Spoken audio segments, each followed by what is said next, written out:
ফৌজদারি কার্যবিধির 177 থেকে 188 ধারা। শুরুতেই আপনার কাছে মনে হচ্ছে যে অনেকগুলো ধারা, খুব মনে হয় কঠিন। আমি আবারও বলতেছি, এই ধারাগুলো আপনার মনে হচ্ছে যে অনেকগুলো, বাট এখানে আপনার পড়তে হবে খুবই কম। এবং যারা একটু রিস্ক নিয়ে পড়তে চান যে আপনি ফৌজদারি কার্যবিধি থেকে এতগুলো ধারা পড়বেন না, সেই ক্ষেত্রে 177 থেকে 188 ধারা আপনি দুই একবার রিডিং করে মুখস্থ না করলেও পারেন। এটা এমসিকিউর জন্য ইম্পর্টেন্ট, রচনামূলক পরীক্ষার জন্য তেমন একটা বেশি ইম্পর্টেন্ট না। তবে যারা কোনো রিস্ক নিতে চান না, আপনি খুব ভালো প্রস্তুতি রাখতে চান এবং যাতে যেই জায়গা থেকে প্রশ্ন করা হোক আপনি যাতে উত্তর লিখতে পারেন এরকম একটা প্রস্তুতি নিতে চান, তবে এটি অবশ্যই আপনার জন্য প্রয়োজন রয়েছে। তো শুরু করতেছি। আমাদের শিরোনামগুলো যদি আমরা দেখি, 177 ধারায় রয়েছে ইনকোয়ারি ও বিচারের স্থান। 188 ধারায় রয়েছে বিভিন্ন দায়রা বিভাগের মামলার বিচারের আদেশ দেওয়ার ক্ষমতা। ধারা 179, যে জেলায় অপরাধ সংঘটিত হয়েছে অথবা পরিণাম ঘটেছে অভিযুক্ত ব্যক্তির বিচার সেখানে হবে। ধারা 180, একটি কাজ যখন অন্য অপরাধের পরিপ্রেক্ষিতে অপরাধ, সেই ক্ষেত্রে বিচারের স্থান। 181 ধারা, কতিপয় অপরাধের জন্য ইনকোয়ারি বা বিচারের স্থান নির্ধারণ। 182, অপরাধের স্থান যখন অনিশ্চিত অথবা মাত্র এক জেলায় নয়, অথবা অপরাধ যখন অবিরাম বা একাধিক কার্যের সমষ্টি, সেই ক্ষেত্রে ইনকোয়ারি বা বিচারের স্থান। ধারা 183, ভ্রমণকালে অনুষ্ঠিত অপরাধ। ধারা 185, কোন জেলায় কোন কোন জেলায় ইনকোয়ারি বা বিচার হবে সেই বিষয়ে সন্দেহ থাকলে হাইকোর্ট বিভাগ সিদ্ধান্ত গ্রহণ করবেন। ধারা 188, বাংলাদেশের বাইরে সংঘটিত অপরাধের দায়িত্ব। এখানে যে বিষয়গুলো আছে এগুলো আমরা বলতে পারি যে আইনের যে ফাঁক ফোকর আছে এগুলোকে বন্ধ করার জন্য একটা পলিসি।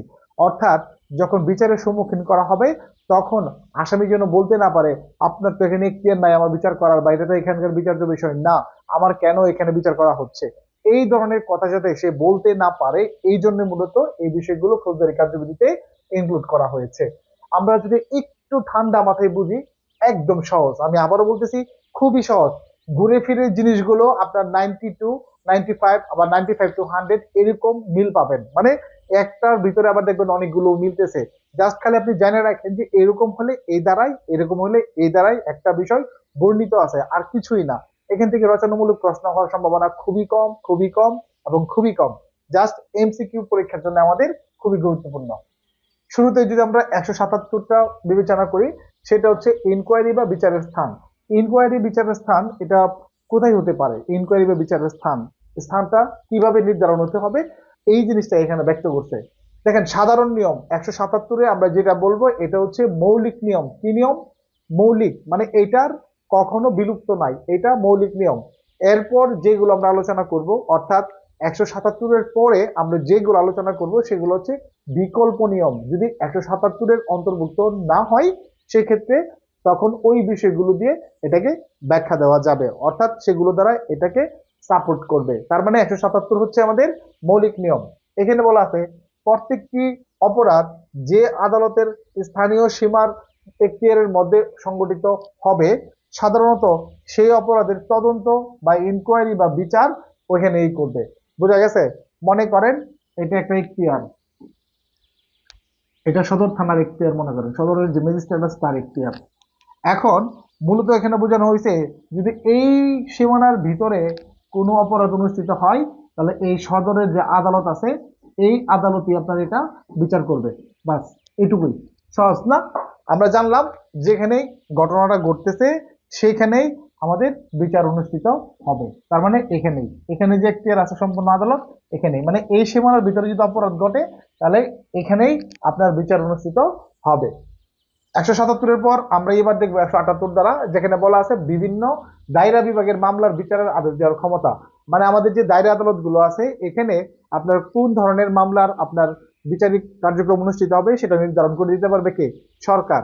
এখানে এই যে বলছে যে ফৌজদারি কার্যবিধির 177-এ যাই থাকুক না কেন, সরকার ইচ্ছে করলে কোন মামলা বিচারের জন্য দায়রা আদালতে প্রেরণ করতে পারবেন। মনে করেন একটা মামলা জুডিশিয়াল কোর্টে বিচার হচ্ছে, এখন সরকার যদি কোনো কারণে মনে করে যে এই মামলাটা দায়রা আদালতে আপনার কি বিচার করার দরকার, তাহলে সেক্ষেত্রে এটা আদেশ দেওয়া যাবে, এটা কোনো অপরাধ হবে না। মানে জুডিশিয়াল কোর্টে বিচার হচ্ছে, ওইখান থেকে এটাকে বদলি করে আপনার দায়রা আদালতে প্রেরণ করা যাবে। এটা তখন আপনি বলতে পারবেন না যে এটা তো দায়রা আদালতের এখতিয়ার সম্পন্ন নয়, নিম্ন আদালতের বিচার, এটা কেন দায়রা আদালতে আনা হলো? এই প্রশ্নটা যাতে আমরা তুলতে না পারি, এটার জন্য মূলত এই 178 দ্বারাই এই বিধানটা দিছে, যেখানে সরকারের একটা ক্ষমতার কথা বলা আছে।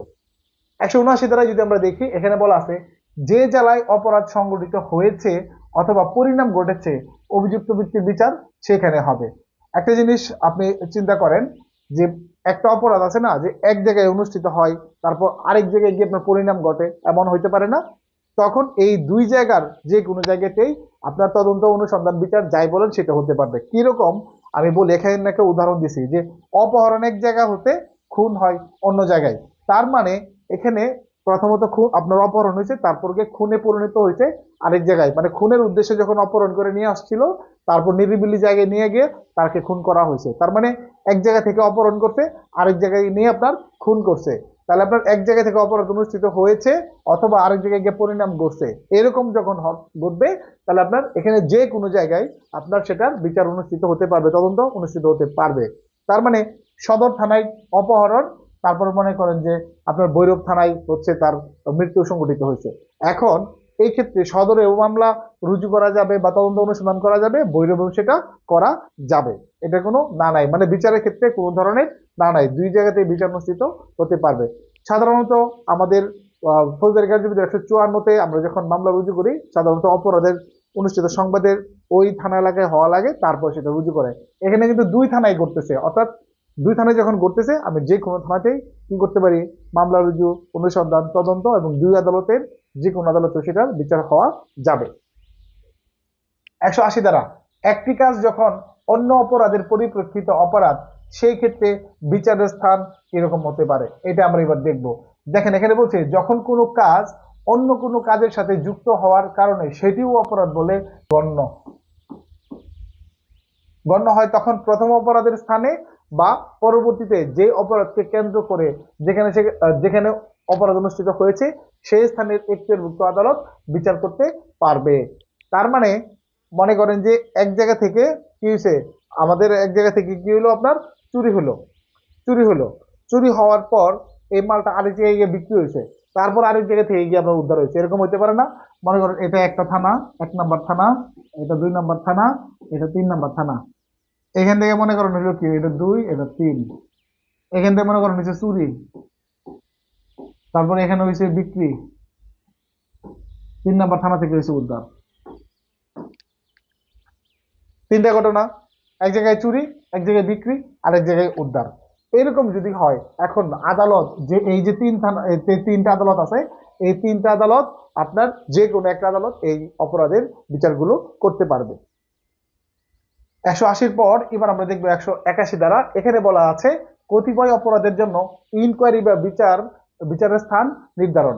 এখানে বলতেছে ঠগ হওয়া, ঠগ হয়ে নরহত্যা করা, ডাকাতি করা, খুন সহ ডাকাতি করা, ডাকাতের দলভুক্ত হওয়া অথবা হেফাজত হতে পলায়ন করার অপরাধে অভিযুক্ত ব্যক্তি যে আদালতের এখতিয়ার সম্পন্ন এলাকায় রয়েছে সেই আদালত হতে পারবে। তার মানে যখন এই খারাপ কাজগুলো, যেগুলো ঘৃণিত কাজ, একেবারে মনে করেন প্রকাশ্য যেই আপনার কাজগুলো করা হয়, সাধারণত বড় ধরনের যে নরহত্যা মানে খুন খারাপি আর কি, ডাকাতি, তারপর খুন সহ ডাকাতি, তারপর ঠগ, এরকম যারা এই কাজগুলো করে, এই সকল অপরাধে যারা অভিযুক্ত যে আদালতের এখতিয়ার সম্পন্ন এলাকায় রয়েছে সেখানেও বিচার করা যাবে। এটা সাধারণত সচরাচর প্রয়োগ হয় না, কারণ কি, যেখানে আপনার কি করা হয়, মামলাটা করা হয়, সেখানে তাকে নিয়ে আসা হয়।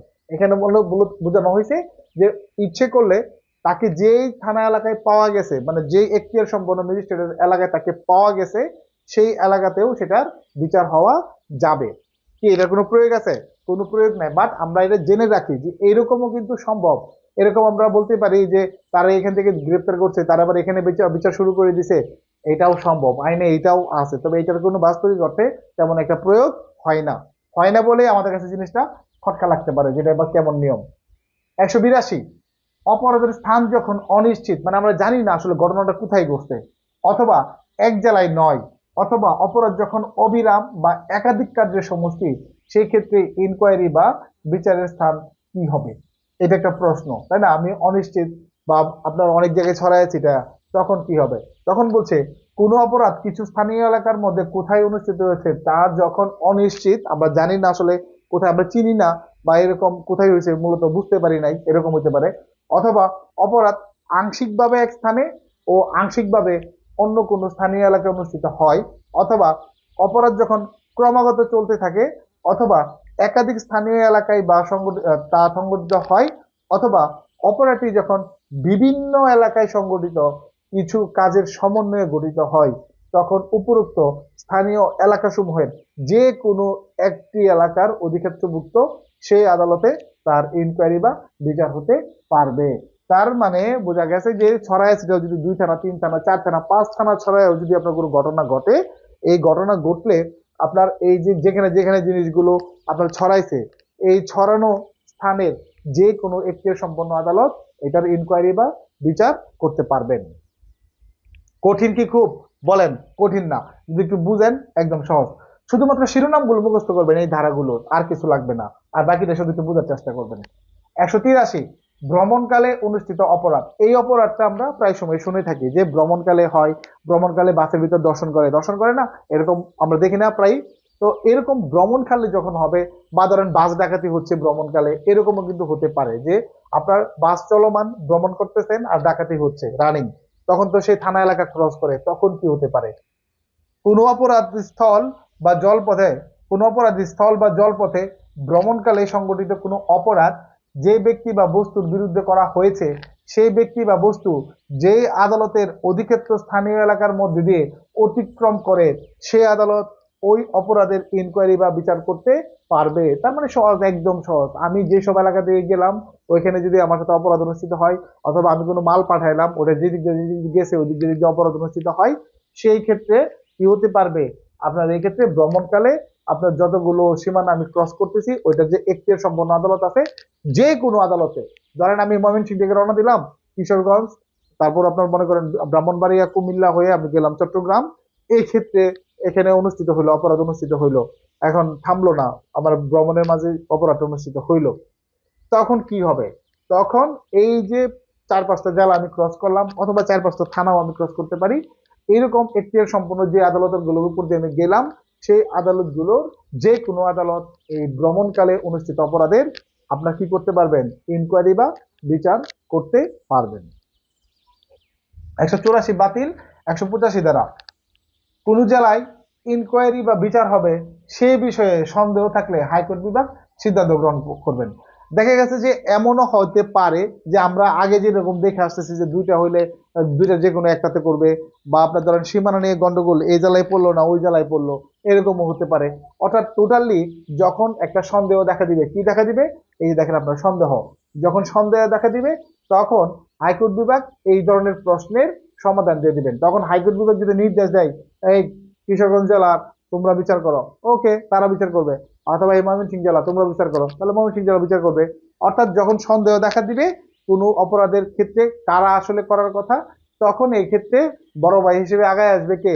হাইকোর্ট। হাইকোর্ট আগায় আসা ওই 2 জেলা বা আরো কোনো জেলার ভিতর যদি এরকম গন্ডগোল থাকে, সেটা তিনি সমাধান করে দিবেন। এরপর 86-87 আপনার পড়া লাগবে না, 89 পড়া লাগবে না, আপনার 88 ইচ্ছা করলে রিডিং পড়তে পারেন। এই 88 দেখেন, বাংলাদেশের বাইরে সংগঠিত অপরাধের দায়িত্ব, অর্থাৎ বাংলাদেশের বাইরেও কিন্তু এরকম অপরাধ অনুষ্ঠিত হতে পারে, সেক্ষেত্রে কি হবে? তখন বলছে, যখন বাংলাদেশের কোনো নাগরিক বাংলাদেশের বাইরের কোনো স্থানে কোনো অপরাধ করে, খেয়াল করছেন বিষয়টা? মনে করেন আপনি বাংলাদেশের নাগরিক, আপনি অন্য কোনো রাষ্ট্রে গিয়ে কোনো অপরাধ করছেন, তখন কি হতে পারে? বিচারটা কিভাবে হবে? তখন বলছে, অথবা যখন কোনো ব্যক্তি বাংলাদেশের রেজিস্ট্রিকৃত কোনো জাহাজ বা বিমানে আপনার তা যেখানেই থাকুক না কেন কোনো অপরাধ করে, তখন ওই ব্যক্তি যে স্থানে পাওয়া যাবে, ওই ব্যক্তিকে আপনার অপরাধটি সেই স্থানে করা হয়েছে বিবেচনা করে তার বিরুদ্ধে ব্যবস্থা গ্রহণ করা যাবে। ক্লিয়ার? তবে শর্ত থাকে যে পূর্ববর্তী কোনো ধারায় যাই থাকুক না কেন, সরকারের অনুমতি ব্যতীত এই ধরনের কোনো অভিযোগ সম্পর্কে ইনকোয়ারি বাংলাদেশে হতে পারবে না। তার মানে এইরকম যখন অতিরাষ্ট্রিক কার্যক্রমগুলো চলে আসবে সামনে, তখন এই ক্ষেত্রে অবশ্যই আপনার কার লাগবে? খেয়াল করে দেখেন, আপনার এখানে সরকারের অনুমতি লাগবে। কার? এই যে সরকারের, এই যে আমাদের অনুমতি, সরকারের অনুমতি ব্যতীত এই ধরনের কোনো অভিযোগ সম্পর্কে ইনকোয়ারি বাংলাদেশে হতে পারবে না। তার মানে সরকার যদি দেয় তাহলে সেক্ষেত্রে অতি ড্রাস্টিক এই বিষয়গুলো ইনকোয়ারি এবং বিচার হবে। এই ছিল মূলত আমাদের আজকের 189 তো না করলাম, আর পড়া লাগবে না। অতএব আমাদের এই যে ধারাগুলো আছে এইগুলোই ভাই একটু মনোযোগ সহকারে দুই একবার যদি আমার এই ভিডিও ক্লাসটা দেখেন, শুনেন, পড়েন, আপনার কাছে খুবই সহজ হয়ে যাবে। আর কিছুই না, একদম সহজ, পানির মতো সহজ। জাস্ট টেনশন কমায় একটু মনোযোগ সহকারে পড়েন, আশা করি পারবেন।